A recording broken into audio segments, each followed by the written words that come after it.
رسول اللہ صلی اللہ علیہ وسلم نے فرمایا کہ اللہ تعالیٰ اعلان فرماتا ہے کہ اے انسان، میری عبادت کے لیے فارغ ہو جا،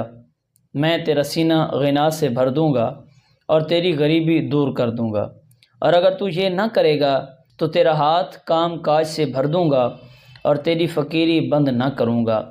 یعنی جب انسان اللہ رب العزت کی عبادت کے لیے اپنے آپ کو فارغ کرتا ہے تو اللہ رب العزت انسان کی تنگ دستی کو دور فرما دیتا ہے۔ انسان جو ذریعہ اختیار کرتا ہے، اللہ رب العزت اس سے آنے والی آمدنی میں برکت فرما دیتا ہے۔ اور اگر انسان جو ہے